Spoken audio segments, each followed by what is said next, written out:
Hello students, welcome back to my YouTube channel. ನಾನು ನಿಮಗೆ ಇವತ್ತಿನ ವಿಡಿಯೋದಲ್ಲಿ 2023 ಕ್ವಶನ್ ಪೇಪರ್ ಪ್ರಾಬ್ಲಮ್ ಮಾಡಿಸ್ತಾ ಇದ್ದೀನಿ. ಸೊ 3 ಮಾರ್ಕ್ಸಿಗೆ ಒಂದಷ್ಟು ಸಣ್ಣ ಸಣ್ಣ ಪ್ರಾಬ್ಲಮ್ ಕೊಟ್ಟಿದ್ದಾರೆ. ಆ ಪ್ರಾಬ್ಲಮ್ಸನ್ನು ಹೇಗೆ ಮಾಡಬೇಕು ಅನ್ನೋದನ್ನು ಇವತ್ತಿನ ವಿಡಿಯೋದಲ್ಲಿ ತಿಳಿಸ್ಕೊಡ್ತಾ ಇದ್ದೀನಿ. ಸೊ ಇಲ್ಲಿ ಕೊಟ್ಟಿರುವಂಥ fourth one question, prepare contract account from the given information. ನಾನು ಆಲ್ರೆಡಿ ಕಾಂಟ್ರಾಕ್ಟ್ ಅಕೌಂಟ್ ಚಾಪ್ಟರ್ದು ವೀಡಿಯೋಸ್ ಮಾಡಿದ್ದೀನಿ. ಸೊ ಅದರಲ್ಲೇ ವೆರಿ ಸಿಂಪಲ್ ಪ್ರಾಬ್ಲಮ್ ಕೊಟ್ಟಿದ್ದಾರೆ ನೋಡಿ. ಕಾಂಟ್ರಾಕ್ಟ್ ಅಕೌಂಟ್ ಮಾಡಬೇಕಾದ್ರೆ ಎಕ್ಸ್ಪೆನ್ಸಸ್ಸನ್ನು ಡೆಬಿಟ್ ಸೈಡ್ ಬರೀಬೇಕು, ಇನ್ಕಮನ್ನು ಕ್ರೆಡಿಟ್ ಸೈಡ್ ಬರೀಬೇಕು. ಫಸ್ಟ್ ಮೆಟೀರಿಯಲ್ಸ್ ಕೊಟ್ಟಿದ್ದಾರೆ. ಯಾವುದೇ ಒಂದು ಬಿಲ್ಡಿಂಗ್ ಕಟ್ಟಬೇಕು ಅಂತಂದರೆ ಮೆಟೀರಿಯಲ್ಸ್ ಬೇಕೇ ಬೇಕು. ಅದು ಕಾಂಟ್ರಾಕ್ಟರಿಗೆ ಎಕ್ಸ್ಪೆನ್ಸಸ್ ಆಗುತ್ತೆ. ಡೆಬಿಟ್ ಸೈಡ್ ಬರ್ಕೊಳ್ತಾ ಇದ್ದೀನಿ ನಾನು. ಟು ಮೆಟೀರಿಯಲ್ಸ್ ಎಕ್ಸ್ಪೆನ್ಸಸ್ಸನ್ನು ಡೆಬಿಟ್ ಸೈಡಿಗೆ ಬರೀಬೇಕು. ಮೆಟೀರಿಯಲ್ಸ್ 31,000 ಇದೆ. ಸೊ ನೆಕ್ಸ್ಟ್ ಇರೋವಂಥ ಎಂಟ್ರಿ ಬರೀ ಮೆಟೀರಿಯಲ್ಸ್ ಇದ್ರೆ ಸಾಕಾಗಲ್ಲ, ಮೆಷಿನ್ಸು ಬೇಕಾಗುತ್ತೆ. ಟು ಪ್ಲ್ಯಾಂಟ್ ಅಮೌಂಟ್ ಅವರೇ ಡೈರೆಕ್ಟಾಗಿ ಕೊಟ್ಟಿದ್ದಾರೆ. ಪ್ಲ್ಯಾಂಟ್ 10,000.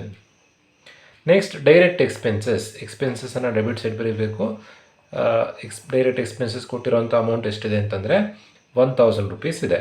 ನೆಕ್ಸ್ಟ್ ಕೊಟ್ಟಿರೋವಂಥದ್ದು ಮೆಟೀರಿಯಲ್ಸ್ ಇನ್ ಹ್ಯಾಂಡ್, ಅಂದರೆ ಲಾಸ್ಟಿಗೆ 1,000 ರೂಪಾಯಿ ಮೆಟೀರಿಯಲ್ಸ್ ಉಳಿದಿದೆಯಂತೆ. 31,000 ರೂಪಾಯಿದು ಮೆಟೀರಿಯಲ್ಸ್ ತಂದಿದ್ರು, ಅದರಲ್ಲಿ 1,000 ರೂಪಾಯಿದು ಮೆಟೀರಿಯಲ್ಸ್ ಉಳಿದ್ರೆ ಕಾಂಟ್ರಾಕ್ಟರಿಗೆ ಇನ್ಕಮ್ ಆಗುತ್ತೆ. ಕ್ರೆಡಿಟ್ ಸೈಡ್ ಬರೀಬೇಕು. ಬೈ ಮೆಟೀರಿಯಲ್ಸ್ ಇನ್ ಹ್ಯಾಂಡ್ ಎಷ್ಟು ರೂಪಾಯಿದು ಮೆಟೀರಿಯಲ್ಸ್ ಉಳಿದಿದೆ? 1,000 ರೂಪಾಯಿದು ಮೆಟೀರಿಯಲ್ಸ್ ಉಳಿದಿದೆ. 1,000 ರೂಪಾಯಿ ಬರ್ಕೊಳ್ತಾ ಇದ್ದೀನಿ. ಏನಕ್ಕೆ ಕ್ರೆಡಿಟ್ ಸೈಡ್ ಬರ್ತಿದ್ದು ಅಂತಂದರೆ ಇದು ಕಾಂಟ್ರಾಕ್ಟರಿಗೆ ಇನ್ಕಮ್ ಆಗುತ್ತೆ, ಹಾಗಾಗಿ ಕ್ರೆಡಿಟ್ ಸೈಡ್ ಬರ್ಕೊಂಡಿದ್ದೀನಿ. ನೋಡಿ, 10,000 ರೂಪಾಯಿದು ಮೆಷಿನ್ ತೊಗೊಂಡಿದ್ರೆ 10,000 ರೂಪಾಯಿ ಮೆಷಿನನ್ನು ಅಲ್ಲೇ ಬಿಟ್ಟು ಹೋಗಲ್ಲ, ಕೆಲಸ ಆದಮೇಲೆ ತೊಗೊಂಡು ಹೋಗ್ತಾರೆ.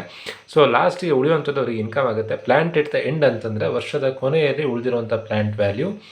Plant at the end usually 10 ಮಾರ್ಕ್ಸಿಗೆ ಕೊಟ್ಟಾಗ ಪ್ಲ್ಯಾಂಟ್ ಎಟ್ ದ ಎಂಡ್ ನೀವೇ ಫೈಂಡ್ ಔಟ್ ಮಾಡಲಿಕ್ಕೆ ಕೊಡ್ತಾರೆ. ಬಟ್ ಈಗ ಅವರೇ ಡೈರೆಕ್ಟಾಗಿ ಕೊಟ್ಟಿದ್ದಾರೆ. Plant at the end 9,500. ನೋಡಿ, ಕ್ವಶನಲ್ಲಿ ಎಲ್ಲೂ ಕೂಡ ವರ್ಕ್ ಸರ್ಟಿಫೈಡ್ ಬಗ್ಗೆ ಇನ್ಫಾರ್ಮೇಷನ್ ಕೊಡಲಿಲ್ಲ. ಸೊ ಎಷ್ಟು ಕೆಲಸ ಆಗಿದೆ ಅನ್ನೋದ್ರ ಬಗ್ಗೆ ಇನ್ಫಾರ್ಮೇಷನ್ ಕೊಡಲಿಲ್ಲ. ವರ್ಕ್ ಸರ್ಟಿಫೈಡ್ ಬಗ್ಗೆ ಇನ್ಫಾರ್ಮೇಷನ್ ಕೊಡದೇ ಇದ್ದಾಗ ಅಷ್ಟು ಕಾಂಟ್ರಾಕ್ಟ್ ಕಂಪ್ಲೀಟ್ ಆಗಿದೆ ಅಂತ ನೀವು ಅರ್ಥ ಮಾಡ್ಕೊಳ್ಬೇಕು. ಕಾಂಟ್ರಾಕ್ಟ್ ಕಂಪ್ಲೀಟ್ ಆದಾಗ ಅಂದರೆ ಅಷ್ಟು ಕೆಲಸ ಮುಗ್ದಿದೆ ಅಂತ ಅರ್ಥ ಮಾಡ್ಕೊಳ್ಬೇಕು. ಅಷ್ಟು ಕೆಲಸ ಮುಗಿದಾಗ ಮಾತ್ರ ನೀವು ಕಾಂಟ್ರಾಕ್ಟ್ ಪ್ರೈಸನ್ನು ಬರೀಬೇಕು. ಯೂಶ್ವಲಿ ಕಾಂಟ್ರಾಕ್ಟ್ ಪ್ರೈಸ್ ಮತ್ತು ಕ್ಯಾಶ್ ರಿಸೀವ್ಡನ್ನು ಬರೆಯೋ ಹಾಗಿಲ್ಲ. ಬಟ್ ವರ್ಕ್ ಸರ್ಟಿಫೈಡ್ ಕೊಡದೇ ಇದ್ದರೆ ಅಷ್ಟು ಕೆಲಸ ಮುಗ್ದಿದೆ ಅಂತ ಅರ್ಥ. ವರ್ಕ್ ಸರ್ಟಿಫೈಡ್ ಕೊಟ್ಟರೆ ಕಾಂಟ್ರಾಕ್ಟ್ ಪ್ರೈಸ್ ಬರೀಲಿಕ್ಕಿಲ್ಲ. ನೋಡಿ, ಎಲ್ಲೂ ವರ್ಕ್ ಸರ್ಟಿಫೈಡ್ ಕೊಡಲಿಲ್ಲ. ಸೊ ಆವಾಗ ನಾವು ಕಾಂಟ್ರಾಕ್ಟ್ ಪ್ರೈಸನ್ನು ಬರೀಬೇಕು. ಕಾಂಟ್ರಾಕ್ಟ್ ಪ್ರೈಸನ್ನು ಕೊಡೋದು ಯಾರು ಅಂತಂದರೆ ಕಾಂಟ್ರಾಕ್ಟಿ. ಸೊ ಬೈ ಕಾಂಟ್ರಾಕ್ಟೀಸ್ ಅಕೌಂಟ್ ಅಂತ ಕ್ರೆಡಿಟ್ ಸೈಡಿಗೆ ಏನಕ್ಕೆ ಬರೆದಿದ್ದು ಅಂತಂದರೆ 1,00,000 ರೂಪಾಯಿ ಕೆಲಸ ಅಷ್ಟು ಕಂಪ್ಲೀಟ್ ಆಗಿದೆ, 1,00,000 ರೂಪಾಯಿ ಕಾಂಟ್ರಾಕ್ಟ್ ಪ್ರೈಸ್ ಸಿಗ್ತಾ ಇದೆ. ಇದು ಕಾಂಟ್ರಾಕ್ಟರಿಗೆ ಇನ್ಕಮ್ ಆಗುತ್ತೆ. ಕಾಂಟ್ರಾಕ್ಟ್ ಪ್ರೈಸನ್ನು ಕೊಡೋದು ಯಾರು? ಕೆಲಸ ವಹಿಸಿಕೊಟ್ಟವರು ಕಾಂಟ್ರಾಕ್ಟಿ. ಸೊ ಅಲ್ಲಿಗೆ ಎಲ್ಲ ಎಂಟ್ರಿ ಬರ್ದಾಯಿತು. ನೋಡಿ, ಯಾವಾಗ ಕಾಂಟ್ರಾಕ್ಟ್ ಕಂಪ್ಲೀಟ್ ಆಗುತ್ತೋ ಆವಾಗ ಜಸ್ಟ್ ಪ್ರಾಫಿಟನ್ನು ನೀವು ಫೈಂಡ್ ಔಟ್ ಮಾಡಿದ್ರೆ ಆಯಿತು.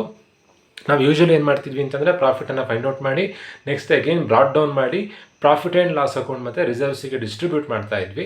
ಬಟ್ ಈಗ ರಿಸರ್ವ್ ತೆಗೆದಿರುವಂಥ ಅವಶ್ಯಕತೆ ಇಲ್ಲ. ಕಾಂಟ್ರಾಕ್ಟ್ ಕಂಪ್ಲೀಟ್ ಆದಮೇಲೆ ರಿಸರ್ವ್ ತೆಗೆದಿರುವಂಥ ಅವಶ್ಯಕತೆ ಇಲ್ಲ. ಸೊ ಈಗ ಜಸ್ಟ್ ಟೋಟಲ್ ಮಾಡಿ ಬ್ಯಾಲೆನ್ಸ್ ಮಾಡಿದ್ರೆ ಆಯಿತು. ನೋಡಿ, ಟೋಟಲ್ ಮಾಡಿದಾಗ 1,09,500 ಪ್ಲಸ್ 1,000 1,10,500 ಬರುತ್ತೆ.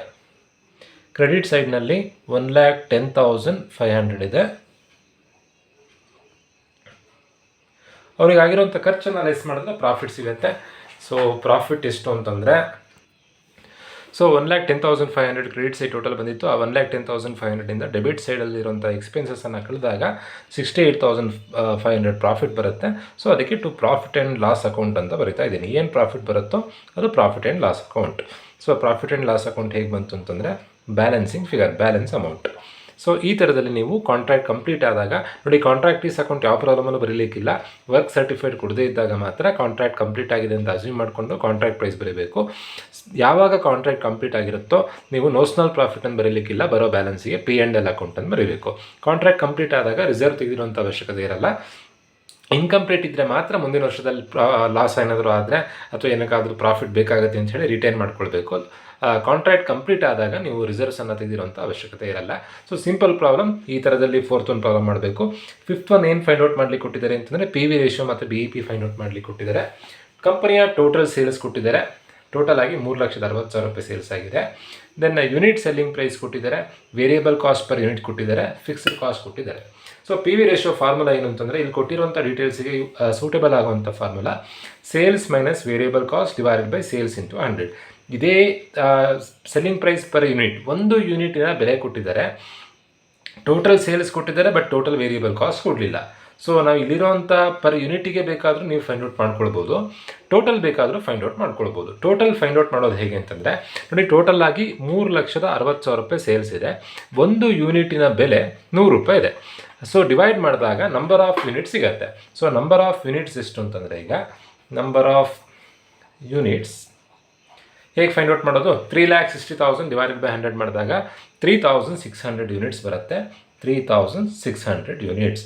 ನೆಕ್ಸ್ಟ್ ಏನು ಇನ್ಫಾರ್ಮೇಷನ್ ಕೊಟ್ಟಿದ್ದಾರೆ, ಕ್ವಶನಲ್ಲಿ ಸೇಲ್ಸ್ ಕೊಟ್ಟಿದ್ದಾರೆ, ವೇರಿಯಬಲ್ ಕಾಸ್ಟ್ ಕೊಟ್ಟಿದ್ದಾರೆ, ಫಿಕ್ಸ್ಡ್ ಕಾಸ್ಟ್ ಕೊಟ್ಟಿದ್ದಾರೆ. ಫಿಕ್ಸ್ಡ್ ಕಾಸ್ಟ್ 1 lakh ಅಂತ ಕೊಟ್ಟಿದ್ದಾರೆ. ಸೇಲ್ಸ್ ಅವರೇ ಅಮೌಂಟ್ ಕೊಟ್ಟಿದ್ದಾರೆ. ಸೇಲ್ಸ್ ಎಷ್ಟು ಅಮೌಂಟ್ ಕೊಟ್ಟಿದ್ದಾರೆ, ಸೇಲ್ಸ್ 3,60,000 ಕೊಟ್ಟಿದ್ದಾರೆ. ಬಟ್ ವೇರಿಯಬಲ್ ಕಾಸ್ಟು ಒಂದು ಯೂನಿಟಿನ ಬೆಲೆ ಕೊಟ್ಟಿದ್ದಾರೆ. ಒಂದು ಯೂನಿಟಿನ ಬೆಲೆ 50 ರೂಪಾಯಿ. ಟೋಟಲ್ ಅಮೌಂಟ್ ಫೈಂಡ್ ಔಟ್ ಮಾಡೋದು ಹೇಗೆ ಅಂತಂದರೆ, ನಂಬರ್ ಆಫ್ ಯೂನಿಟ್ಸ್ ಎಷ್ಟಿದೆ, 3,600 ಇಂಟು 50. Answer is 1,80,000. ಹೇಗೆ ಬಂತು 1,80,000? ಒಂದು ಯೂನಿಟಿನ ಬೆಲೆ 50 ರೂಪಾಯಿನ ಕೊಟ್ಟಿದ್ರು. ಟೋಟಲ್ ಆಗಿ 3,600 ಯೂನಿಟ್ ಇದೆ. ಸೊ 3,600 ಇಂಟು 50 ಮಾಡಿದಾಗ 1,80,000 ಬಂತು. ಏನೇನು ಫೈಂಡ್ ಔಟ್ ಮಾಡಲಿಕ್ಕೆ ಕೊಟ್ಟಿದ್ದಾರೆ, P V ratio. So P V ರೇಷಿಯೋಗೆ ಫಾರ್ಮುಲಾ ಏನು ಅಂತಂದರೆ, sales minus variable cost divided by sales into 100. ನೋಡಿ, sales minus variable cost divided by sales into 100. MCQಗೆ ಇದನ್ನು ಕೇಳಬಹುದು, ಸೇಲ್ಸ್ ಮೈನಸ್ ವೇರಿಯಬಲ್ ಕಾಸ್ಟ್ ಅಂತ. ಸೇಲ್ಸ್ ಮೈನಸ್ ವೇರಿಯಬಲ್ ಕಾಸ್ಟ್ ಮಾಡಿದಾಗ ಬರೋಂಥ ಆನ್ಸರ್ ಏನು, ಸೇಲ್ಸ್ ಮೈನಸ್ ವೇರಿಯಬಲ್ ಕಾಸ್ಟ್ ಮಾಡಿದಾಗ ಬರೋಂಥ answer contribution. So P V ರೇಷಿಯೋಗೆ ನೀವು contribution divided by sales into 100 ಬೇಕಾದರೂ ಫಾರ್ಮುಲಾ ಅಪ್ಲೈ ಮಾಡ್ಬೋದು. ಕ್ವಶನಲ್ಲಿ ವೇರಿಯಬಲ್ ಕಾಸ್ಟ್ ಎಲ್ಲ ಕೊಡದೇ ಇದ್ದರೆ ಕಾಂಟ್ರಿಬ್ಯೂಷನ್ ಅಂತ ಕೊಟ್ಟಿರ್ತಾರೆ. ಕಾಂಟ್ರಿಬ್ಯೂಷನ್ ಅಂತ ಕೊಟ್ಟಿದ್ರೆ formula contribution divided by sales into 100. Sales minus variable cost ಮಾಡಿದಾಗ ಬರುವಂಥ ಆನ್ಸರೇ ಕಾಂಟ್ರಿಬ್ಯೂಷನ್. ಬಟ್ ಈಗೆಲ್ಲ ಸಿಂಪಲ್ ಆಗಿ ಕೊಟ್ಟಿದ್ದಾರೆ. ಸೇಲ್ಸ್ ಎಷ್ಟಿದೆ, 3,60,000 ಇದೆ. ವೇರಿಯಬಲ್ ಕಾಸ್ಟ್ ಫೈಂಡ್ ಔಟ್ ಮಾಡ್ಕೊಂಡಿದ್ದೀವಿ, 1,80,000 ಇದೆ. ಡಿವೈಡೆಡ್ ಬೈ ಸೇಲ್ಸ್ 3,60,000 ಇಂಟು 100 ಮಾಡಿದ್ರೆ ನಮಗೆ ಆನ್ಸರ್ ಸಿಗುತ್ತೆ. ಸೊ ಆನ್ಸರ್ ಎಷ್ಟು ಅಂತಂದರೆ 3,60,000 ಮೈನಸ್ 1,80,000, 1,80,000 ಬರುತ್ತೆ. ಡಿವೈಡೆಡ್ ಬೈ 3,60,000 ಇಂಟು 100 ಮಾಡಿದಾಗ ಬರೋವಂಥ ಆನ್ಸರ್ 50. ಬರೋ ಆನ್ಸರನ್ನು ಪರ್ಸೆಂಟೇಜಲ್ಲಿ ಬರೀಬೇಕು, 50%. ಸೊ ನೆಕ್ಸ್ಟ್ ಏನು ಫೈಂಡ್ ಔಟ್ ಮಾಡಲಿಕ್ಕೆ ಕೊಟ್ಟಿದ್ದಾರೆ, BEP ಫೈಂಡ್ ಔಟ್ ಮಾಡಲಿಕ್ಕೆ ಕೊಟ್ಟಿದ್ದಾರೆ. BEPಗೆ ಫಾರ್ಮುಲಾ ಏನು ಅಂತಂದರೆ, fixed cost divided by P V ratio. Fixed cost ಕ್ವಶನಲ್ಲಿ ಡೈರೆಕ್ಟಾಗಿ ಕೊಟ್ಟಿದ್ದಾರೆ. Fixed cost 1 lakh divided by P V ratio find out ಮಾಡ್ಕೊಂಡಿದ್ದೀವಿ, 50%. 50 2s 100, 1 lakh ಇಂಟು 2 ಮಾಡಿದಾಗ ಆನ್ಸರ್ 2 lakh ಬರುತ್ತೆ. ನೀವು ಕ್ಯಾಲ್ಸಿಯಲ್ಲಿ ಸಿಂಪ್ಲಿಫೈ ಮಾಡೋದು ಹೇಗೆ ಅಂತಂದರೆ, 1 lakh divided by symbol, 50% symbol. Answer is 2 lakh. ಅಲ್ಲಿಗೆ P V ratio find out ಮಾಡಿ ಆಯಿತು, BEPನೂ ಫೈಂಡ್ ಔಟ್ ಮಾಡಿ ಆಯಿತು. ಸೊ ನೆಕ್ಸ್ಟ್ ಕೊಟ್ಟಿರುವಂಥದ್ದು ಯಾವುದು ಅಂತಂದರೆ, 6th one ಕ್ವಶನ್ ಕೊಟ್ಟಿರೋದು, ಕ್ಯಾಲ್ಕುಲೇಟ್ ಲೇಬರ್ ಕಾಸ್ಟ್ ವೇರಿಯನ್ಸ್. ಬರೀ LCV ಮಾಡಿದ್ರೆ ಆಯಿತು. So labour cost variance, labour variance ಮಾಡಬೇಕಾದ್ರೆ ನೀವು 4 ಇನ್ಫಾರ್ಮೇಷನ್ ಬರ್ಕೊಳ್ಬೇಕು. 4 ಇನ್ಫಾರ್ಮೇಷನ್ ಯಾವುದು ಅಂತಂದರೆ, SH ಬೇಕು, SR ಬೇಕು, AH ಬೇಕು, ER ಬೇಕು. SH ಅಂದರೆ ಸ್ಟ್ಯಾಂಡರ್ಡ್ ಅವರ್ಸ್, SR ಅಂದರೆ ಸ್ಟ್ಯಾಂಡರ್ಡ್ ರೇಟ್, AH ಅಂದರೆ ಆ್ಯಕ್ಚುಲ್ ಅವರ್ಸ್, ER ಅಂದರೆ ಆ್ಯಕ್ಚುಲ್ ರೇಟ್. ಸ್ಟ್ಯಾಂಡರ್ಡ್ ಅವರ್ಸ್ ಅಂತ ಕೊಟ್ಟಿದ್ದಾರೆ. ಸ್ಟ್ಯಾಂಡರ್ಡ್ ಅವರ್ಸ್ ಎಷ್ಟು ಅಂತಂದರೆ, ಒಂದು ಯೂನಿಟನ್ನು ಮ್ಯಾನುಫ್ಯಾಕ್ಚರ್ ಮಾಡೋದಕ್ಕೆ ಸ್ಟ್ಯಾಂಡರ್ಡ್ ಕೊಟ್ಟಿರೋದು ಒಂದು ಯೂನಿಟಿನ ಇನ್ಫಾರ್ಮೇಷನ್. ಸ್ಟ್ಯಾಂಡರ್ಡ್ ಅವರ್ಸ್ 20 ಅಂತ ಕೊಟ್ಟಿದ್ದಾರೆ. 20 ಅವರ್ಸ್ ಅಂತ ಬರ್ಕೊಳ್ತಾ ಇದ್ದೀನಿ. ಒಂದು ಯೂನಿಟನ್ನು ಮ್ಯಾನುಫ್ಯಾಕ್ಚರ್ ಮಾಡೋದಕ್ಕೆ ಕಂಪ್ನಿಲಿ 20 ಗಂಟೆ ಟೈಮ್ ಕೊಡ್ತಾ ಇದ್ದಾರೆ. ಸ್ಟ್ಯಾಂಡರ್ಡ್ ರೇಟ್, ಒಂದು ಯೂನಿಟಿನ ರೇಟ್ ಎಷ್ಟು ಅಂತಂದರೆ 4.60. ಇಲ್ಲಿ ಅವರ್ಸ್ ಬರ್ಕೊಂಡಾಗ ಇಲ್ಲೂ ಅವರ್ಸೇ ಬರೀಬೇಕು. ಆ್ಯಕ್ಚುಲ್ ಅವರ್ಸ್ ಎಷ್ಟಿದೆ, 16,000 ಅವರ್ಸ್. ಆ್ಯಕ್ಚುಯಲ್ ರೇಟ್ ಎಷ್ಟಿದೆ, ₹4. ಸೊ ಈಗ ನೋಡಿ, ರೇಟ್ ಮತ್ತು ರೇಟ್ ನಿಯರೆಸ್ಟ್ ಇರಬೇಕು. ರೇಟ್ ನಿಯರೆಸ್ಟ್ ಇದೆ. ಅವರ್ಸ್ ಕೂಡ ನಿಯರೆಸ್ಟ್ ಇರಬೇಕು. ಬಟ್ ಅವರ್ಸ್ ನಿಯರೆಸ್ಟ್ ಇಲ್ಲ. ಸೊ ಎಲ್ಲ ಪ್ರಾಬ್ಲಮ್ನಲ್ಲಿ ಸ್ಟ್ಯಾಂಡರ್ಡನ್ನು ಚೇಂಜ್ ಮಾಡ್ಕೊಳ್ಬೇಕು. ಸೊ ಸ್ಟ್ಯಾಂಡರ್ಡ್ ಚೇಂಜ್ ಮಾಡೋದು ಹೇಗೆ ಅಂತಂದರೆ, ಸ್ಟ್ಯಾಂಡರ್ಡ್ ಕೊಟ್ಟಿರೋಂಥ ಇನ್ಫಾರ್ಮೇಷನ್ ಒಂದು ಯೂನಿಟ್ ಇದು, ಬಟ್ ಆ್ಯಕ್ಚುಯಲ್ ಪ್ರೊಡಕ್ಷನ್ ಆಗಿದ್ದು 1,200 ಯೂನಿಟ್ಸಿಂದು. ಸೊ ನೀವು ಕನ್ವರ್ಷನ್ ಮಾಡಬೇಕು. ಒಂದು ಯೂನಿಟಿಗೆ ಕಂಪ್ನಿಯಲ್ಲಿ 20 ಗಂಟೆ ಟೈಮ್ ಕೊಟ್ಟಿದ್ದಾರೆ ಅಂತಂದರೆ 1,200 ಯೂನಿಟಿಗೆ ಎಷ್ಟು ಗಂಟೆ ಟೈಮ್ ಕೊಡ್ತಾರೆ? ಒಂದು ಯೂನಿಟಿಗೆ 20 ಗಂಟೆ ಆದರೆ 1,200 ಯೂನಿಟಿಗೆ ಎಷ್ಟಾಗತ್ತೆ? ಕ್ರಾಸ್ ಮಲ್ಟಿಪ್ಲಿಕೇಶನ್ ಮಾಡಿದ್ರೆ ನಿಮಗೆ ರಿವೈಸ್ಡ್ ಸ್ಟ್ಯಾಂಡರ್ಡ್ ಅವರ್ ಸಿಗತ್ತೆ. 1,200 into 20 divided by 1. Answer is 24,000 hours. So revised standard hours ಎಷ್ಟು ಅಂತಂದರೆ 24,000 ನೋಡಿ, ಇದು ಅವರ್ಸಲ್ಲಿದೆ. ಸೊ ಇದು ಥೌಸಂಡ್ಸಲ್ಲಿದೆ, 10,000 ಇದು 10,000 ಸೊ ನಿಯರೆಸ್ಟ್ ಆಯಿತು. ಇನ್ನು ನೀವು ಫಾರ್ಮುಲಾ ಅಪ್ಲೈ ಮಾಡಬೇಕು. ಯಾವ್ದು ಕೊಟ್ಟಿದ್ದಾರೆ? LCV ಮಾಡ್ಲಿಕ್ಕೆ ಕೊಟ್ಟಿದ್ದಾರೆ, LRV ಮಾಡ್ಲಿಕ್ಕೆ ಕೊಟ್ಟಿದ್ದಾರೆ, LEV ಮಾಡ್ಲಿಕ್ಕೆ ಕೊಟ್ಟಿದ್ದಾರೆ. ಬರೀ LCV ಮಾಡಿದ್ರೆ ಆಯಿತು, 3 ಮಾರ್ಕ್ಸಿಗೆ ಕೊಟ್ಟಿದ್ದರಿಂದ ಸಿಂಪಲ್ ಆಗಿ ಕೊಟ್ಟಿದ್ದಾರೆ. LCV ಫಾರ್ಮುಲಾ ಏನು ಅಂತಂದರೆ SH into SR minus AH into AR. SH ಎಷ್ಟಿದೆ? 24,000, SR 4.60 minus AH 16,000, AR rupees 4.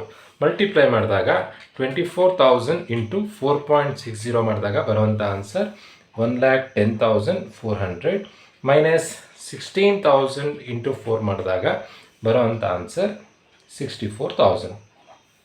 So less ಮಾಡಿದಾಗ ಬರುವಂಥ ಆನ್ಸರ್ ಏನು ಅಂತಂದರೆ 1,10,400 minus 64,000. So the answer is 46,400. Positive answer ಬರುತ್ತೆ. ಪಾಸಿಟಿವ್ ಆನ್ಸರ್ ಬಂದಾಗ ಎಫ್ ಅಂತ ಬರೀಬೇಕು, F or favourable. Negative answer ಬಂದರೆ ಎ ಅಂತ ಬರೀಬೇಕು. ಸೊ ಅಲ್ಲಿಗೆ 6th one ಪ್ರಾಬ್ಲಮ್ ಆಯಿತು. ನೆಕ್ಸ್ಟು 7th one ಪ್ರಾಬ್ಲಮ್ ಮಾಡಬೇಕು. ಪ್ರೊಸೆಸ್ ಅಕೌಂಟ್ ಮಾಡಲಿಕ್ಕೆ ಕೊಟ್ಟಿದ್ದಾರೆ ನೋಡಿ. 6th one ಬರ್ಕೊಂಡಿದ್ದು ಕಾಣಿಸ್ತಿರಲಿಲ್ಲ ಅನ್ಸುತ್ತೆ, ಇನ್ನೊಮ್ಮೆ ಎಕ್ಸ್ಪ್ಲೈನ್ ಮಾಡ್ತೀನಿ ನೋಡಿ. ಕ್ವಶನ್ನಲ್ಲಿ SH ಕೊಟ್ಟಿದ್ದಾರೆ, standard hours standard hours per unit 20 hours. Standard hours ಅಂತ ಹೇಳಿ 20 ಕೊಟ್ಟಿದ್ದಾರೆ. ಸ್ಟ್ಯಾಂಡರ್ಡ್ ರೇಟ್ ಅಂತ 4.60 ಕೊಟ್ಟಿದ್ದಾರೆ. ಆ್ಯಕ್ಚುಯಲ್ ಅವರ್ಸ್ 16,000 ಕೊಟ್ಟಿದ್ದಾರೆ. ಆ್ಯಕ್ಚುಯಲ್ ರೇಟ್ ₹4 ಕೊಟ್ಟಿದ್ದಾರೆ. ಸೊ ಎಲ್ಲ ಪ್ರಾಬ್ಲಮ್ನಲ್ಲಿ ಸ್ಟ್ಯಾಂಡರ್ಡ್ ಅವರ್ಸನ್ನು ಚೇಂಜ್ ಮಾಡ್ಕೊಳ್ಬೇಕು. ಸ್ಟ್ಯಾಂಡರ್ಡ್ ಕೊಟ್ಟಿರೋದು 1 ಯೂನಿಟಿನ ಇನ್ಫಾರ್ಮೇಷನ್, ಆ್ಯಕ್ಚುಯಲ್ ಕೊಟ್ಟಿರೋದು 1200 ಯೂನಿಟಿನ ಇನ್ಫಾರ್ಮೇಷನ್. ಸ್ಟ್ಯಾಂಡರ್ಡನ್ನು ಚೇಂಜ್ ಮಾಡ್ಕೊಳ್ಳೋದು ಹೇಗೆ ಅಂದರೆ 1 ಯೂನಿಟಿಗೆ 20 ಅವರ್ಸ್ ಆದರೆ 1200 ಯೂನಿಟಿಗೆ ಎಷ್ಟಾಗುತ್ತೆ? ಕ್ರಾಸ್ ಮಲ್ಟಿಪ್ಲಿಕೇಶನ್ ಮಾಡಿದಾಗ 24,000 ಆಗುತ್ತೆ ನೋಡಿ. ಇದು 5 ಡಿಜಿಟ್ ಕೊಟ್ಟಾಗ ಇದು 5 ಡಿಜಿಟೇ ಇರಬೇಕು. ನೀವು ಯಾವಾಗಲೂ ಸ್ಟ್ಯಾಂಡರ್ಡನ್ನು ಚೇಂಜ್ ಮಾಡ್ಕೊಳ್ಬೇಕು. ಅದು ಹೇಗೆ ಚೇಂಜ್ ಮಾಡಿದ್ದು ಅಂತ ಈಗಷ್ಟೇ ಎಕ್ಸ್ಪ್ಲೈನ್ ಮಾಡಿದ್ದೀನಿ. ಸೊ ಈ ಥರದಲ್ಲಿ ನೀವು 6th one ಪ್ರಾಬ್ಲಮ್ ಮಾಡಲಿಕ್ಕಾಗತ್ತೆ. ನೆಕ್ಸ್ಟ್ 7th one ಪ್ರಾಬ್ಲಮ್ ಏನು ಮಾಡಲಿಕ್ಕೆ ಕೊಟ್ಟಿದ್ದಾರೆ ಅಂತಂದರೆ find out the value of finished stock in final process account. So ಇಲ್ಲಿ ಬರೋ ಬ್ಯಾಲೆನ್ಸನ್ನು ಫೈಂಡ್ ಔಟ್ ಮಾಡಬೇಕು. ಏನು ಇನ್ಫಾರ್ಮೇಷನ್ ಕೊಟ್ಟಿದ್ದಾರೆ? ಎಲ್ಲ ಪ್ರಾಬ್ಲಮ್ನಲ್ಲಿ ಫಸ್ಟು ಯೂನಿಟ್ ಇಂಟ್ರೊಡ್ಯೂಸ್ ಬರೀಬೇಕು. ಯಾವುದೇ ಒಂದು ಪ್ರಾಡಕ್ಟ್ ರೆಡಿ ಆಗಬೇಕು ಅಂತಂದರೆ ರಾ ಮೆಟೀರಿಯಲ್ಸ್ ಬೇಕೇ ಬೇಕು. ಅದನ್ನು ಯೂನಿಟ್ ಇಂಟ್ರೊಡ್ಯೂಸ್ಡ್ ಅಂತ ಕರಿತೀವಿ. ಸೊ ಎಷ್ಟು ಯೂನಿಟ್ ಇಂಟ್ರೊಡ್ಯೂಸ್ಡ್ ಆಗ್ತಾ ಇದೆ? Raw materials introduction 5,000 kgs. Unit ಕಾಲಮಲ್ಲಿ 5,000 ಬರಿತಾ ಇದ್ದೀನಿ. ಟೋಟಲ್ ಆಗಿ ಅಮೌಂಟ್ ಕೊಟ್ಟಿದ್ದಾರೆ ₹60,000. ನೆಕ್ಸ್ಟ್ ಏನೇ ಎಕ್ಸ್ಪೆನ್ಸಸ್ ಆದರೂ ಡೆಬಿಟ್ ಸೈಡ್ ಬರೀಬೇಕು. ಯಾವ್ಯಾವ ಎಕ್ಸ್ಪೆನ್ಸಸ್ ಕೊಟ್ಟಿದ್ದಾರೆ? ಡೈರೆಕ್ಟ್ ಮೆಟೀರಿಯಲ್ಸ್, ನಾನಿಲ್ಲಿ ಶಾರ್ಟ್ ಫಾರ್ಮ್ ಬರಿತಾ ಇದ್ದೀನಿ, ನೀವು ಎಕ್ಸಾಮಲ್ಲಿ ಫುಲ್ ಫಾರ್ಮ್ ಬರೀಬೇಕು. Direct materials 6,000. Next direct labour 16,000 expenses ಆಗಿದ್ದರಿಂದ ಡೆಬಿಟ್ ಸೈಡ್ ಬರಿತಾ ಇದ್ದೀನಿ. Direct expenses 2,000. ಸೊ ಯಾವುದೇ ಒಂದು ಪ್ರೊಡಕ್ಷನ್ ಮಾಡಬೇಕು ಅಂತಂದರೆ ಡ್ಯಾಮೇಜ್ ಆಗೇ ಆಗುತ್ತೆ. ಅದನ್ನು ನಾರ್ಮಲ್ ಲಾಸ್ ಅಂತ ಕರಿತೀವಿ. ಸೊ ಡ್ಯಾಮೇಜ್ ಆಗಿರೋ ಪ್ರಾಡಕ್ಟನ್ನು ಕಮ್ಮಿ ರೇಟಿಗೆ ಮಾರ್ಬೋದು. ಸೊ ಹಾಗಾಗಿ ಇನ್ಕಮ್ ಅಂತ ಕನ್ಸಿಡರ್ ಮಾಡಿ ಕ್ರೆಡಿಟ್ ಸೈಡ್ ಬರೀಬೇಕಾಗತ್ತೆ. ಸೊ ನಾರ್ಮಲ್ ಲಾಸನ್ನು ಯೂಶ್ವಲಿ ಪರ್ಸೆಂಟೇಜಲ್ಲಿ ಕೊಟ್ಟಿರ್ತಾರೆ. ಈ ಪ್ರಾಬ್ಲಮನ್ನು ಪರ್ಸೆಂಟೇಜಲ್ಲಿ ಕೊಟ್ಟಿದ್ದಾರೆ 10%. ಸೊ ಯಾವುದ್ರ ಮೇಲೆ ಪರ್ಸೆಂಟೇಜ್ ಕ್ಯಾಲ್ಕುಲೇಷನ್ ಮಾಡಬೇಕು ಅಂತಂದರೆ ಸ್ಟಾರ್ಟಿಂಗ್ನಲ್ಲಿರೋ ಯೂನಿಟ್ ಮೇಲೆ 5,000ದಲ್ಲಿ 10% ಹಾಳಾಗ್ತಿದೆ ಅಂದರೆ ಎಷ್ಟು ಹಾಳಾದಂಗೆ ಆಯಿತು? 500 ಹಾಳಾದಂಗೆ ಆಯಿತು. ಸೊ ಹಾಳಾಗಿರೋ ಪ್ರಾಡಕ್ಟನ್ನು ನೀವು ಗುಜ್ರಿಗೆ ಹಾಕಬೇಕು. ಕ್ವಶನಲ್ಲಿ ಸ್ಕ್ರ್ಯಾಪ್ ವ್ಯಾಲ್ಯೂನ ಕೊಟ್ಟಿರ್ತಾರೆ. Scrap value ₹3 per kg. ಎಷ್ಟು ಹಾಳಾಗಿದೆ? 500 ಹಾಳಾಗಿದೆ. 500 ಇಂಟು 3 ಮಾಡಿದಾಗ 1,500 ಬರುತ್ತೆ. 1,500 ಹೇಗೆ ಬಂತು? 500 ಯೂನಿಟ್ಸ್ ಹಾಳಾಗಿತ್ತು. ಒಂದು ಯೂನಿಟಿನ ರೇಟು ₹3. 500 ಇಂಟು 3 ಮಾಡಿದಾಗ 1,500 ಬಂತು ನೋಡಿ. ಕ್ವಶನಲ್ಲಿ ಎಲ್ಲೂ ಕೂಡ ಆ್ಯಕ್ಚುಯಲ್ ಔಟ್ಪುಟ್ಟಿನ ಇನ್ಫಾರ್ಮೇಷನ್ ಕೊಡಲಿಲ್ಲ. ಆ್ಯಕ್ಚುಯಲ್ ಔಟ್ಪುಟ್ಟಿನ ಇನ್ಫಾರ್ಮೇಷನ್ ಕೊಡದೇ ಇದ್ದಾಗ ನೀವು ಅಬ್ನಾರ್ಮಲ್ ಲಾಸ್ ಮತ್ತು ಗೈನನ್ನು ಫೈಂಡ್ ಔಟ್ ಮಾಡಲಿಕ್ಕಾಗಲ್ಲ. ಸೊ ಇಲ್ಲಿಗೆ ಪ್ರಾಬ್ಲಮ್ ಮುಗೀತು. ಜಸ್ಟ್ ಟೋಟಲ್ ಮಾಡಿ ಬ್ಯಾಲೆನ್ಸ್ ಮಾಡಬೇಕು. ಸೊ ಡೆಬಿಟಲ್ಲಿರುವಂಥ ಯೂನಿಟ್ಟು 5,000, ಅದನ್ನು ಇಲ್ಲಿ ಬರ್ಕೊಳ್ತಾ ಇದ್ದೀನಿ. 5,000 ಯೂನಿಟ್ಸ್. ಡೆಬಿಟಲ್ಲಿರುವಂಥ ಅಷ್ಟು ಅಮೌಂಟ್ ಆ್ಯಡ್ ಮಾಡಿದಾಗ 60,000 ಪ್ಲಸ್ 6,000 ಪ್ಲಸ್ 16,000 ಪ್ಲಸ್ 2,000 ಅಷ್ಟು ಆ್ಯಡ್ ಮಾಡಿದಾಗ 84,000 ಬರುತ್ತೆ. ಸೊ ಇಲ್ಲೂ ಕೂಡ 84,000 ಬರ್ಕೊಳ್ಬೇಕು. ಜಾಸ್ತಿ ಇರೋಂಥ ಟೋಟಲನ್ನು 2 ಸೈಡ್ ಬರೀಬೇಕು. ಬರೋ ಬ್ಯಾಲೆನ್ಸೇ ಬೈ ಬ್ಯಾಲೆನ್ಸ್ ಟ್ರಾನ್ಸ್ಫರ್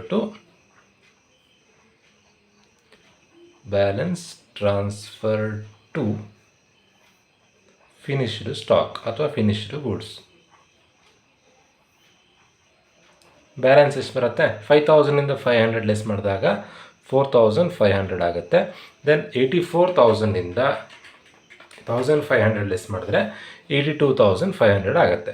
ಕ್ವಶನಲ್ಲಿ ಏನು ಕ್ಯಾಲ್ಕುಲೇಟ್ ಮಾಡಲಿಕ್ಕೆ ಕೊಟ್ಟಿದ್ರು? Find out the value of finished stock. Value of finished goods ಎಷ್ಟು ಅಂತಂದರೆ 4500 ಯೂನಿಟ್ಸ್, 82,500 ವ್ಯಾಲ್ಯೂಸ್. ಅಲ್ಲಿಗೆ 7th ಒಂದು ಪ್ರಾಬ್ಲಮ್ ಆಯಿತು. ನೆಕ್ಸ್ಟ್ ಏನು ಪ್ರಾಬ್ಲಮ್ ಮಾಡಲಿಕ್ಕೆ ಕೊಟ್ಟಿದ್ದಾರೆ? ಒಂದು ಪ್ಯಾಸೆಂಜರ್ ಕಿಲೋಮೀಟರ್ಸ್ ಪ್ರಾಬ್ಲಮ್ ಮಾಡಲಿಕ್ಕೆ ಕೊಟ್ಟಿದ್ದಾರೆ.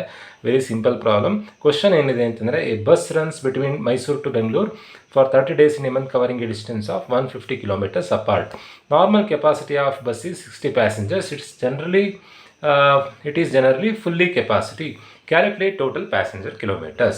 So passenger kilometers ಮಾಡೋದಕ್ಕಿಂತ ಮುಂಚೆ ಕ್ಯಾಲ್ಕುಲೇಷನ್ ಮಾಡೋದಕ್ಕಿಂತ ಮುಂಚೆ ಫಸ್ಟು ಟೋಟಲ್ ಕಿಲೋಮೀಟರ್ಸನ್ನು ಕ್ಯಾಲ್ಕುಲೇಷನ್ ಮಾಡ್ಕೊಳ್ಬೇಕು. ಸೊ ಟೋಟಲ್ ಕಿಲೋಮೀಟರ್ಸ್ಗೆ ಫಾರ್ಮುಲಾ ಏನು ಅಂತಂದರೆ, number of bus into number of days into number of trips into distance. ಇಷ್ಟನ್ನು ಮಲ್ಟಿಪ್ಲೈ ಮಾಡಿದಾಗ ನಿಮಗೆ ಟೋಟಲ್ ಕಿಲೋಮೀಟರ್ ಸಿಗುತ್ತೆ. Number of bus, a bus ಅಂತ ಕೊಟ್ಟಿದ್ದಾರೆ. ಎ ಬಸ್ ಅಂದರೆ ಒಂದು ಬಸ್. ನಂಬರ್ ಆಫ್ ಡೇಸ್ ಕ್ವಶನಲ್ಲಿ ಕೊಟ್ಟಿದ್ದಾರೆ, ತಿಂಗಳಲ್ಲಿ 30 ದಿನ ಓಡಿಸ್ತಾ ಇದ್ದಾರಂತೆ. ನಂಬರ್ ಆಫ್ ಟ್ರಿಪ್ ಬಗ್ಗೆ ಏನೂ ಇನ್ಫಾರ್ಮೇಷನ್ ಕೊಡಲಿಲ್ಲ. ನಂಬರ್ ಆಫ್ ಟ್ರಿಪ್ ಬಗ್ಗೆ ಇನ್ಫಾರ್ಮೇಷನ್ ಕೊಡದೇ ಇದ್ದಾಗ ನೀವು ಒಂದು ಟ್ರಿಪ್ ಅಂತ ಬರ್ಕೊಳ್ಬೇಕು. ದೆನ್ ಡಿಸ್ಟೆನ್ಸ್ ನೋಡಿ, ಮೈಸೂರು ಮತ್ತು ಬೆಂಗಳೂರು ನಡುವೆ ಡಿಸ್ಟೆನ್ಸ್ ಎಷ್ಟು ಅಂತಂದರೆ 150 kilometers ಅಪಾರ್ಟ್. ಒಂದು ಸೈಡಿಗೆ 150 ಕಿಲೋಮೀಟರ್ ಆಗುತ್ತಂತೆ. ನೀವು ಯಾವಾಗಲೂ ಡಿಸ್ಟೆನ್ಸ್ ಹೇಗೆ ಬರೀಬೇಕು ಅಂತಂದರೆ, ಹೋಗಿ ಬರಲಿಕ್ಕೆ ಎಷ್ಟು ಕಿಲೋಮೀಟರ್ ಆಗುತ್ತೆ. ಹೋಗಲಿಕ್ಕೆ 150, ವಾಪಸ್ ಬರಲಿಕ್ಕೆ 150, ಟೋಟಲ್ ಆಗಿ 300 ಕಿಲೋಮೀಟರ್ಸ್. ಹೇಗೆ ಬಂತು 300 ಕಿಲೋಮೀಟರ್ಸ್? ಹೋಗ್ತಾ 150, ವಾಪಸ್ ಬರ್ತಾ 150. 150 + 150 ಎಷ್ಟಾಗುತ್ತೆ? 300 ಆಗುತ್ತೆ. ಇವಿಷ್ಟನ್ನು ಸಿಂಪ್ಲಿಫೈ ಮಾಡಿದಾಗ, ಒಂದು ಬಸ್ ಇತ್ತು, 30 ದಿನ ಓಡಿಸ್ತಾ ಇದ್ದಾರೆ, ದಿನಕ್ಕೆ ಒಂದು ಟ್ರಿಪ್ ಓಡಿಸ್ತಿದ್ದಾರೆ, ಡಿಸ್ಟೆನ್ಸ್ 300. ಇವಿಷ್ಟನ್ನು ಮಲ್ಟಿಪ್ಲೈ ಮಾಡಿದಾಗ 9000 ಬರುತ್ತೆ. ಟೋಟಲ್ ಆಗಿ ಬಸ್ಸು ತಿಂಗಳಲ್ಲಿ ಓಡಿರೋವಂಥದ್ದು 9000 ಕಿಲೋಮೀಟರ್ಸ್. ನೋಡಿ, ನಂಬರ್ ಆಫ್ ಟ್ರಿಪ್ ಕೊಡದೇ ಇದ್ದಾಗ ಒಂದು ಟ್ರಿಪ್ ಅಂತ ಅಸ್ಯೂಮ್ ಮಾಡ್ಕೊಳ್ಬೇಕು. ದೆನ್ ಪ್ಯಾಸೆಂಜರ್ ಕಿಲೋಮೀಟರ್ಸಿಗೆ ಫಾರ್ಮುಲಾ ಏನು ಅಂತಂದರೆ, formula total kilometres into seating capacity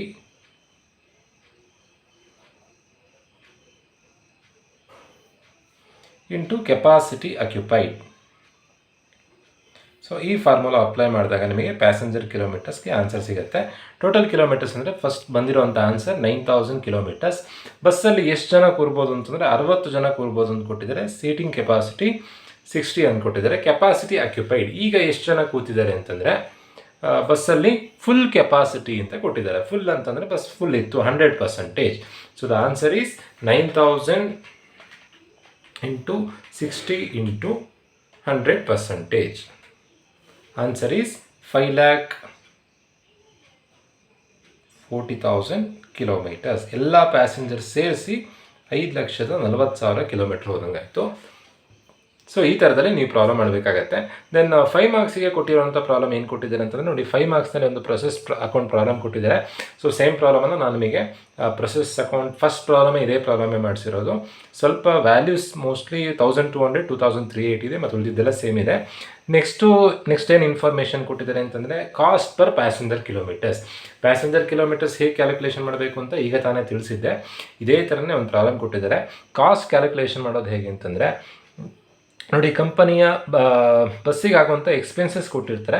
fixed charges 1,19,000, variable charges 1,88,200. ಇವೆರಡನ್ನು ಆ್ಯಡ್ ಮಾಡಿದಾಗ ನಮಗೆ ಕಾಸ್ಟ್ ಆಫ್ ದ ಬಸ್ ಸಿಗುತ್ತೆ. 1,19,000 + 1,88,200. ಜಸ್ಟ್ ಆ್ಯಡ್ ಮಾಡಿದ್ರೆ ಆಯಿತು. ನೆಕ್ಸ್ಟ್ ಟೋಟಲ್ ಕಿಲೋಮೀಟರ್ಸಿಗೆ ಫಾರ್ಮುಲಾ ಏನು? Number of bus into number of days into number of trips into distance. Bus 4 bus ಇದೆ, number of buses 4. Number of days ಬಗ್ಗೆ all the month of November ಅಂತ ಕೊಟ್ಟಿದ್ದಾರೆ. ನವೆಂಬರಲ್ಲಿ 30 ದಿನ, 30 ಅಂತ ಬರ್ಕೊಳ್ಬೇಕು. ನಂಬರ್ ಆಫ್ ಟ್ರಿಪ್ಸ್, ದಿನಕ್ಕೆ ಒಂದು ಟ್ರಿಪ್ ಅಂತ ಕೊಟ್ಟಿದ್ದಾರೆ 1.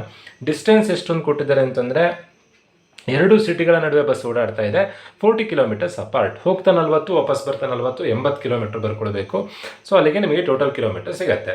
ಬಂದಿರೋ ಪ್ಯಾಸೆಂಜರ್ ಕಿಲೋಮೀಟರ್ಸ್ ಹೇಗೆ ಮಾಡಬೇಕು ಅಂತಂದರೆ, ಬಂದಿರೋಂಥ ಆನ್ಸರ್ ಬರ್ಕೊಂಡು ಸೀಟಿಂಗ್ ಕೆಪಾಸಿಟಿ ಆಫ್ ದ ಬಸ್ಸಲ್ಲಿ 40 ಜನ ಕೂರ್ಬೋದು, ಸೀಟಿಂಗ್ ಕೆಪಾಸಿಟಿ 40. ಕೆಪಾಸಿಟಿ ಅಕ್ಯುಪೈಡ್ ಎಷ್ಟು ಕೊಟ್ಟಿದ್ದಾರೆ ಅಂತಂದರೆ 80% ಕೊಟ್ಟಿದ್ದಾರೆ, ಇಂಟು 80%. ಸೊ ಮಲ್ಟಿಪ್ಲೈ ಮಾಡಿದಾಗ ಬರುವಂಥ answer passenger kilometres. Cost per passenger kilometres ಮಾಡೋದು ಹೇಗೆ ಅಂತಂದರೆ, cost divided by passenger kilometres. Cost ಅಂತಂದರೆ ಬಸ್ಸಿನ ಎಕ್ಸ್ಪೆನ್ಸಸ್ಸನ್ನು ಆ್ಯಡ್ ಮಾಡೋದು. ಆ್ಯಡ್ ಮಾಡಿದಾಗ ಒಂದು ಅಮೌಂಟ್ ಸಿಗುತ್ತೆ. ಆ amount divided by passenger kilometres ಮಾಡಿದ್ರೆ ನಿಮಗೆ ಈ ಪ್ರಾಬ್ಲಮ್ ಆಗುತ್ತೆ. ಕೃಪಾ ಟ್ರಾನ್ಸ್ಪೋರ್ಟ್ ಕಂಪನಿಯ ಪ್ರಾಬ್ಲಮ್ ಆಗುತ್ತೆ. So next fourth one process account simple problem ಕೊಟ್ಟಿದ್ದಾರೆ. ನಾನು ಪ್ರೊಸೆಸ್ ಅಕೌಂಟ್ ಫಸ್ಟ್ ಪ್ರಾಬ್ಲಮ್ ಇದೇ ಪ್ರಾಬ್ಲಮೇ ಅಪ್ಲೋಡ್ ಮಾಡಿರೋದು. ಒಂದು ಝೀರೋಸ್ ಮೋಸ್ಟ್ಲಿ 1000 ಯೂನಿಟ್ಸ್ ಇದೆ, ದೆನ್ 1000 ಯೂನಿಟ್ಸ್, 900 ಯೂನಿಟ್ಸ್, 1200, 2380 ಎಲ್ಲ ಕಡೆ ಒಂದೊಂದು ಝೀರೋ ಜಾಸ್ತಿ ಇದೆ, ಮತ್ತೆಲ್ಲ ವ್ಯಾಲ್ಯೂಸ್ ಸೇಮ್ ಇದೆ. ಸೊ ಯಾರು ಆ ವಿಡಿಯೋಸ್ ನೋಡಲಿಲ್ವೋ ಆ ವಿಡಿಯೋಸ್ ನೋಡಿದ್ರೆ ನಿಮಗೆ ಪ್ರೊಸೆಸ್ ಅಕೌಂಟ್ ಹೇಗೆ ಮಾಡಬೇಕು, ಈ ಪ್ರಾಬ್ಲಮಲ್ಲಿ ಅಬ್ನಾರ್ಮಲ್ ಲಾಸ್ ಗೇನ್ ಬರುತ್ತೆ, ಲಾಸ್ ಅಥವಾ ಗೇನ್ ಬರುತ್ತೆ. ಅಬ್ನಾರ್ಮಲ್ ಲಾಸ್ ಅಥವಾ ಗೇನ್ ಬಂದಾಗ ಹೇಗೆ ಪ್ರಾಬ್ಲಮ್ ಮಾಡಬೇಕು ಅನ್ನೋದನ್ನು ಆ ವಿಡಿಯೋ ನೋಡಿದರೆ ಗೊತ್ತಾಗುತ್ತೆ. ದೆನ್ ಇನ್ನೇನು ಕೊಟ್ಟಿದ್ದಾರೆ ಅಂತಂದರೆ ಮೆಟೀರಿಯಲ್ ಕಾಸ್ಟ್ ವೇರಿಯನ್ಸ್ ಮತ್ತು ಮೆಟೀರಿಯಲ್ ಪ್ರೈಸ್ ವೇರಿಯನ್ಸಿನ ಪ್ರಾಬ್ಲಮ್ ಕೊಟ್ಟಿದ್ದಾರೆ. ಸ್ವಲ್ಪ ಟ್ವಿಸ್ಟ್ ಕೊಟ್ಟಿದ್ದಾರೆ, ಸ್ವಲ್ಪ ಚೇಂಜ್ ಮಾಡಲಿಕ್ಕೆ ಕೊಟ್ಟಿದ್ದಾರೆ. ಸೊ ಮೆಟೀರಿಯಲ್ ವೇರಿಯನ್ಸ್ ಮಾಡಬೇಕಾದ್ರೆ SQ ಬೇಕು, SP ಬೇಕು, AQ ಬೇಕು, AP ಬೇಕು. SQ ಬಗ್ಗೆ ಏನು ಇನ್ಫಾರ್ಮೇಷನ್ ಕೊಟ್ಟಿದ್ದಾರೆ? Standard material for 140 kgs of finished goods is 200 kgs. Standard ಕೊಟ್ಟಿರೋದು 200 kgs. ಎಷ್ಟು ಯೂನಿಟನ್ನು ರೆಡಿ ಮಾಡೋದಕ್ಕೆ? 140 kgಯನ್ನು ರೆಡಿ ಮಾಡೋದಕ್ಕೆ 200 kg ಮೆಟೀರಿಯಲ್ಸ್ ಬೇಕಂತೆ. Price of the materials ₹1. Standard price 1. Standard ಕೆಳಗಡೆ ಕೊಟ್ಟಿರೋದ್ರಿಂದ ಆ ಇನ್ಫಾರ್ಮೇಷನ್ನ ಸ್ಟ್ಯಾಂಡರ್ಡಿಗೆ ಬರ್ಕೊಂಡಿದ್ದೀನಿ. ಆ್ಯಕ್ಚುಲಾಗಿ ಆಗಿರೋಂಥ ಔಟ್ಪುಟ್ ಎಷ್ಟು ಅಂತಂದರೆ 4,20,000 kg. ಆ್ಯಕ್ಚುಲಾಗಿ ಯೂಸ್ ಮಾಡಿರುವಂಥ ಮೆಟೀರಿಯಲ್ಸ್ ಎಷ್ಟು? 5,60,000 kg. Actual price 5,04,000. ಸೊ ಎಲ್ಲ ಪ್ರಾಬ್ಲಮ್ನಲ್ಲಿ ನೀವು SQ ಮಾತ್ರ ಚೇಂಜ್ ಮಾಡ್ಕೊಳ್ತಿದ್ವಿ. ಬಟ್ ಈ ಪ್ರಾಬ್ಲಮಲ್ಲಿ ಆ್ಯಕ್ಚುಯಲ್ ಪ್ರೈಸ್ ನೋಡಿ 1 kgಯ ಪ್ರೈಸ್ ಕೊಡಲಿಲ್ಲ. ಟೋಟಲ್ ಆಗಿ 5,60,000 ಎಷ್ಟಾಗುತ್ತೆ ಅಂತ ಪ್ರೈಸ್ ಕೊಟ್ಟಿದ್ದಾರೆ.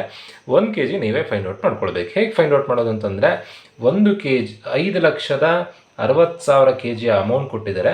5,60,000 kgಗೆ 5,04,000 ರೂಪಾಯಿ ಆದರೆ 1 kgಗೆ ಎಷ್ಟಾಗುತ್ತೆ? ಕ್ರಾಸ್ ಮಲ್ಟಿಪ್ಲಿಕೇಶನ್ ಮಾಡಿದ್ರೆ ನಿಮಗೆ ಆನ್ಸರ್ ಸಿಗುತ್ತೆ.